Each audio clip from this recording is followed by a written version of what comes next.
Alright, welcome to lesson 1 of module 2. This module is going to be all about transformations, which we will learn more about what that means today. Let's go ahead and get started. Alright, the standard we are practicing is 8G1.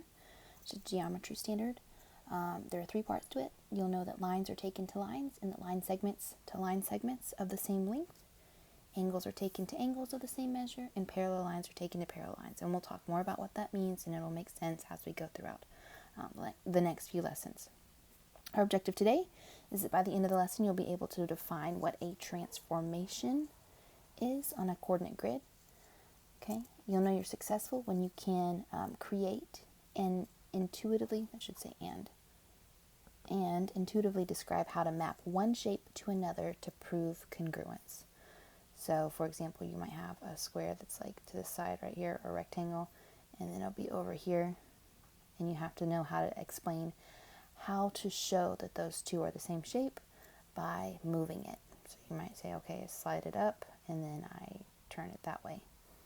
All right, let's go ahead and get started. All right, just to build some background, we have this situation going on. It says given 2 segments. So a line segment is just a line. Okay, AB, so here's our first one right here, and CD, here's our second one. They could be very far apart. How could we find out if they have the same length without, measuring them? Okay, is there a way for us to do that? And then, do you guys think that they have the same length? And how could we check?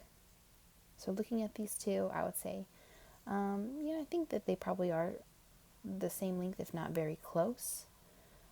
And how could I check to see if they're the same length? I'm not going to tell you exactly how we're going to do that now. I kind of just talked about it in the slide before.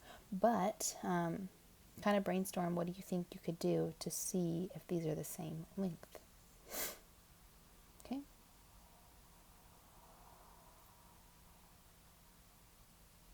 All right, so hopefully you came up with something.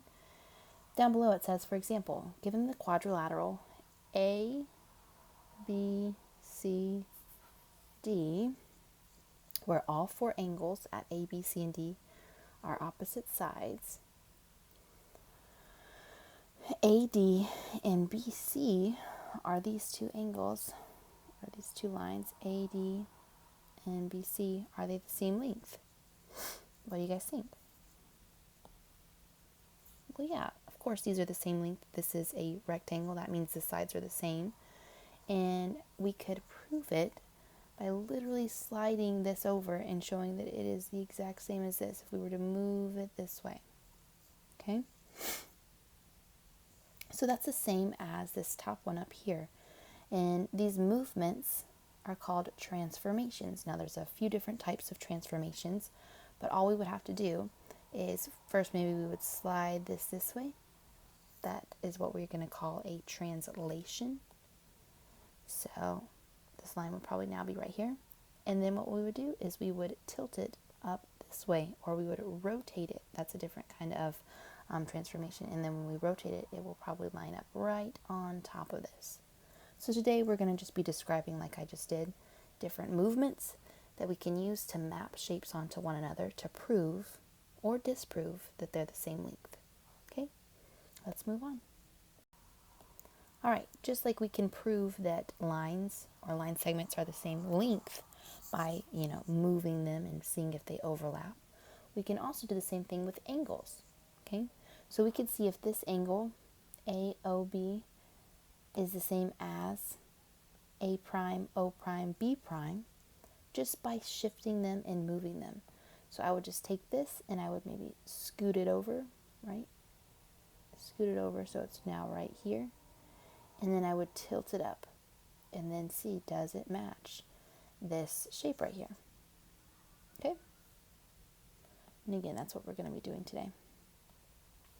Down below it says, for example, if 2 lines L and L prime, so here's L and here's L prime, are parallel, okay, and they're intersected by this other line, how can we tell if angle A, which is this one, and angle B are the same? Well, you could slide this angle A down. So here it is right here, and we could slide it down. And then once it's slid down, we can rotate it around and see, does it match up right here? Okay. So now that we've built some background, we've kind of discussed things, we're going to actually get into it on the next few slides. All right, so just to kind of go over what we've talked about before, I'm not going to read all this, but we have these movements that we can do, and in math, we call these movements transformations.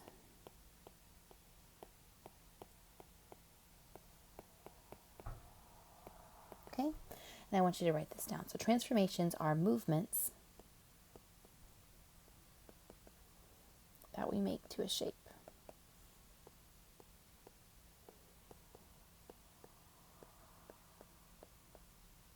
Now the shape could also be a line, it could be an angle.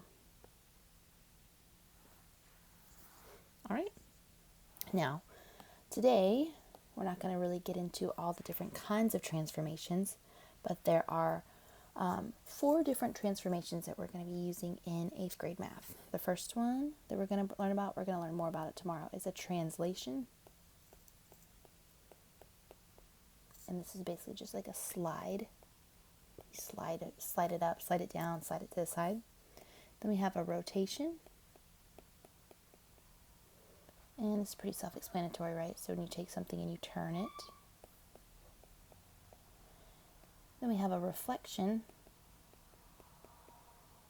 This is like a mirror, like mirroring something. And the last one that we'll learn about, it's different than those first 3. It's called a dilation. And this is different because it doesn't actually stay the same shape, because it just changes sizes. So it has like the same properties. So maybe we start with a small square. If we dilated it larger and the scale factor is large, it would be same angles, it would be proportionate, but it would be bigger.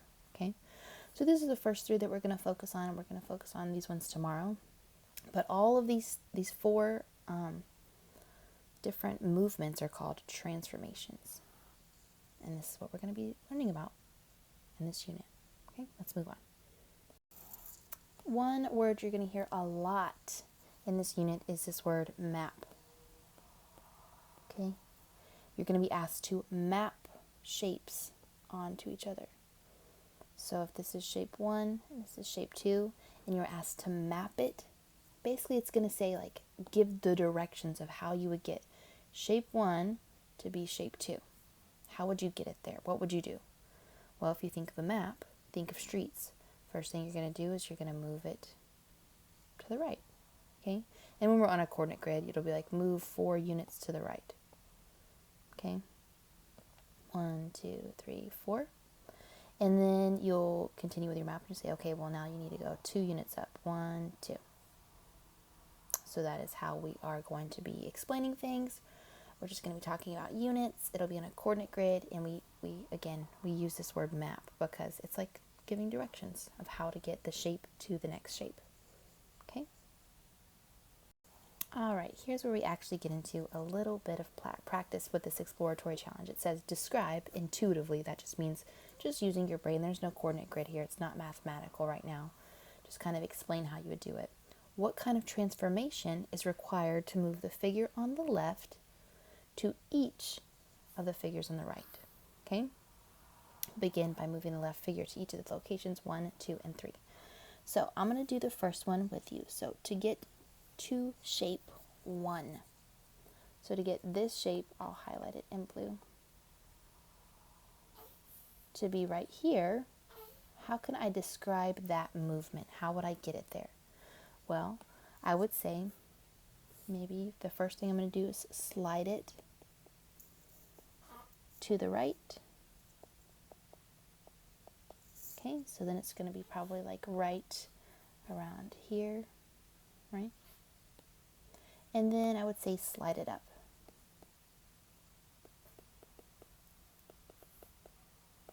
So then I would slide it up. And then it would map right on to where I needed to map onto. Okay? I want you to go ahead and explain how you would get it from here. I'll do it in red. from the original shape to this second one, what would you do? So go ahead and take about 1 minute to look at that and think, how would I get that shape to match that shape? I want it to overlap it. All right? And think about our movements. We can slide. I'll write them down. We can turn, and we can mirror. And the mathematical terms for this is translation, rotation, and reflection. So explain to me how you would get that shape, the original shape, to that shape that's labeled shape 2.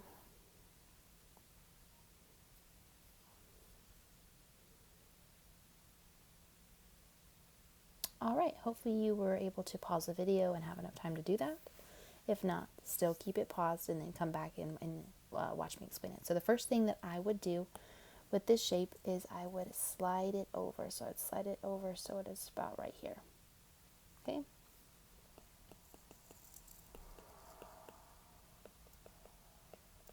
So I'd slide it to the right. And from there, I can see that I need to somehow get it to map onto this. Now, if I were to take it and rotate it, if I rotate it all the way around, it's going to be this way. Okay?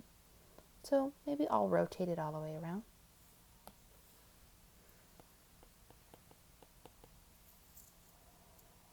And to the right. And then once it's rotated, it's like this right now. I need it to flip over or mirror. So flip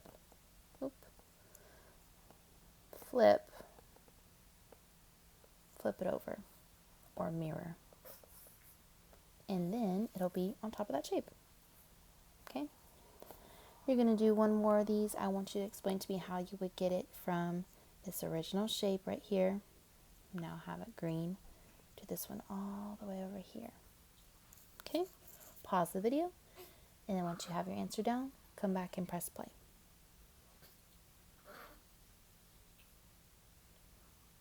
All right, here's how we would do this. I would first slide this all the way over. It's then going to be right about here. Okay? And then from there, I'm just going to rotate it up. I'm going to turn it up this way until it matches this shape completely. Okay? So I've gone ahead and I wrote down the 2 steps off to the side. I just wrote slide to the right and then rotate it counterclockwise.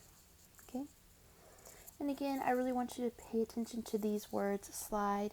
We're soon not going to call it slide. We're going to call it a translation. We're going to use mathematical terms. Rotate, we're going to use rotate. Instead of saying flip or mirror, we're going to say reflect. Okay? We'll get into that once we, have a few lessons under our belt. All right, let's go ahead and move on to the next slide. All right, we're coming back to this question we had at the very beginning of our lesson. It says, given 2 line segments, AB and CD, which can be very far apart, how can you find out if they have the same length without measuring them? Well, we can do this by applying transformations.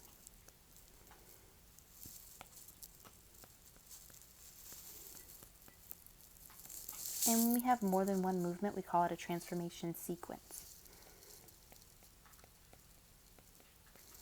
All right, so what I want you to do right here is please explain to me how you could move line segment AB and map it onto line segment CD to prove that they are the same length, or to prove that they're not the same length. Okay, go ahead and do that now. Write that down. All right, there's a few different ways we can explain how to do this, but they have to include 2 movements that I'm going to explain to you. It definitely has to include a slide, and it has to include a rotation. Now, maybe you want to do your rotation first and rotate this up a little bit so it matches this angle like this. Okay, and then slide it over. Or maybe you want to slide it over first and then rotate it up. But you have to do a slide to the right at some point, and you have to do a rotation up, which is actually counterclockwise. We always want to say either clockwise or counterclockwise.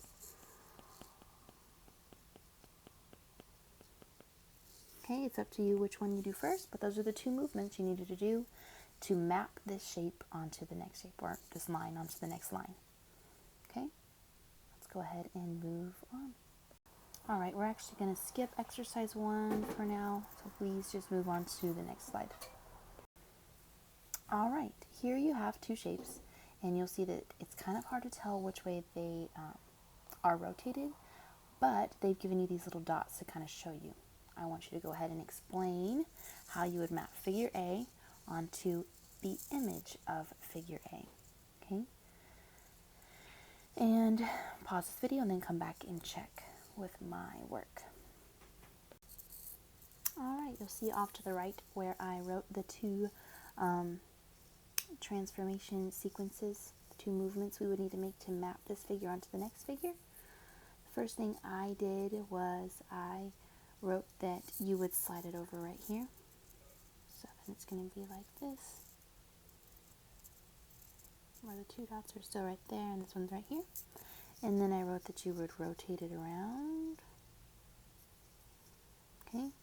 Then once these are right here, I would need a transparency little paper to actually make sure, but you might need to actually slide it down a little bit as well. So if you put that, that's fine as well. We would need a transparency, so like a see-through piece of paper where we would draw it on top and then actually do the movements to see if that's actually the case. And you might be thinking, well, are we going to have to use a transparency all the time? No. When we actually start doing this, we'll have a coordinate grid where we will actually count units and we'll see exactly how the shape maps to it. If it rotates, we won't need a transparency to kind of trace over the shape. It'll just, we'll know mathematically. Okay? All right, let's go ahead and close out this lesson. Pretty simple first lesson for Module 2. All right, a few things I want to review with you before we go into our exit ticket. A transformation basically is how you can prove or disprove if two shapes or lines or angles are the same. Okay? When we move shapes to new shapes, so say this is my triangle and I want to move it, the new shape will be called, so let's say if we call this shape A, the new shape is called shape A prime, and we put that by just putting like a little 1 or a little dash up at the right hand side of the letter, okay? We use language like maps. We would say like this shape A maps to shape A prime. That just means it can be moved to it. Okay. In this module, we'll mostly be interested in transformations that are given by rules. So it's like step-by-step things that we can do in a coordinate plane, but we're not always going to do that. So if they stay the same size, those are called rigid motions. And if they don't, they're called non-rigid motions. But we'll get into that way later on. Now go ahead and move in Galileo to do your exit ticket and then your reflection in Google Classroom.